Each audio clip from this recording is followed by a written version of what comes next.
What happens after you lose? I'm Nate. I'm the FitFutureMD. Upload every Monday, Wednesday, Friday. I lost 30 pounds in 30 days. Pick up that free copy of the nutrition and workout guide in the description below if you are interested. I'm the owner of Ensorsale.com. Ensorsale is family. Together we rise up from humble beginnings to inspire others with the messages on our t-shirts. Wear your inspiration today. So this video is going to be kind of a little bit tougher one for most people. There's a lot of things going around, like you can't lose, like if you hustle, you're always going to win type deal, stuff like that. When this video, and so many athletes and so many successful people have never lost before, right? And it's when they do lose, it's a devastating thing to them, right, for the first time. So when you're winning, there's everyone around you, right? When you're driving the nice car, when you're making a lot of money, when you're buying out the bar, like that kind of money attracts people. And I really call them, what it says is attracts roaches, right? But these people are not necessarily loyal to you no matter what. They're just attracted to your success, right? And to me, that's not really who I'm trying to build with, right? I'm trying to build with people that no matter what, they're besides you. So if we're fucking living under a bridge because we just lost everything, then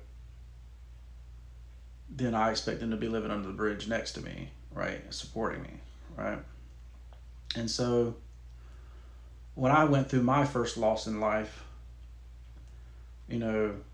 pretty much nobody was there, right? And that's when I first realized this concept that, everybody was really around me because I was successful, right? Everybody was around me because maybe I had a certain knowledge that they needed, or, whatever, right? But I realized this at a kind of younger age.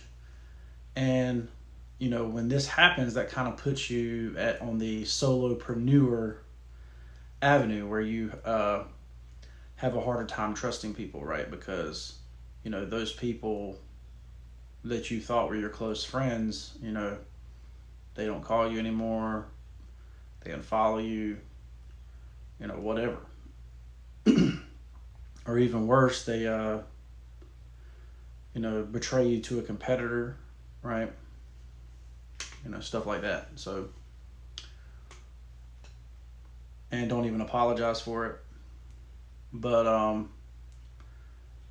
so everybody is your friend when you're successful, but it's who's with you when you lose.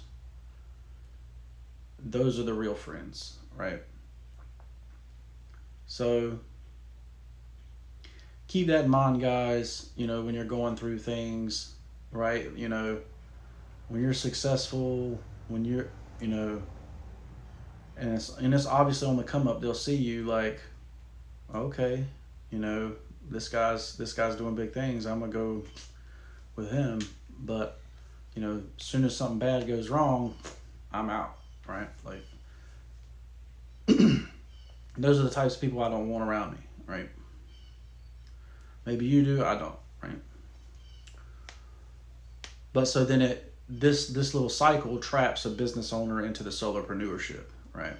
And that's what why the title of this video, what happens after you lose, right? People turn on you, people unfollow you, they stop supporting your business, they stop supporting you, they stop talking to you, right? You basically, you feel alone, right? But what really happens is you find out who your true friends are, right? So just go in examples of life, right? You know, who was that girl that got pregnant in high school and then all of a sudden nobody talked to her, right? You know, we all know who that person was, right? And, you know, it shouldn't be like that. You know, the community, especially for pregnant girls, pregnant teenage girls, like, you know, community should surround this girl and make sure that she has everything she needs to have a successful birth, successfully raise a child, right? That should be your community. And that's not the way things are. You know, and for better or worse, that, you know, there's people out there. It's just one example, right? Everybody knows that athlete that, you know, used to be the man, didn't make it, and now he's broke, right? You know, they all know who that person is. How many people that talked to him before talk to him now? Almost none, probably. His homies probably don't even come over and hang out, right? The ones that were with him most of his life. And, you know, or even worse, like you go to build something and, you know, a little bit of attention turns into your business, and or a lot more of your attention turns into your business, and you know, people just disappear and never come back, right? So stuff like that happens after you lose, right? You know,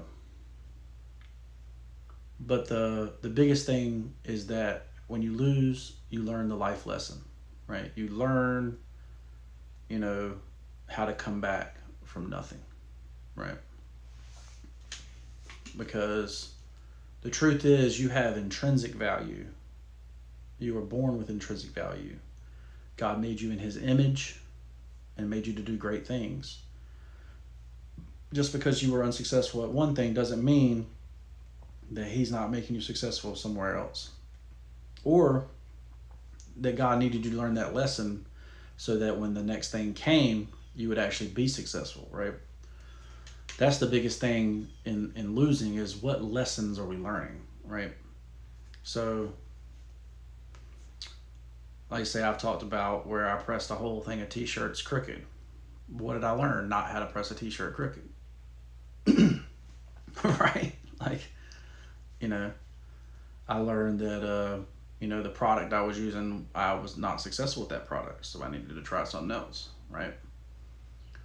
Little stuff like that, right? It doesn't have to be, you know, major catastrophic losses, you know. A biggest thing that I'm a believer of is that, so I got the equipment behind me, you know, because I got an order that would pay for the equipment, right? And, you know, so I don't have any equipment financed, right? I don't, you know, there is good, you know, it is good to have business debt at some levels, right? So if it's 6 months before your product's going to end up in Walmart or, you know, some other brand, you know, you might need a short-term loan to cover the cost of those goods if you don't have it. But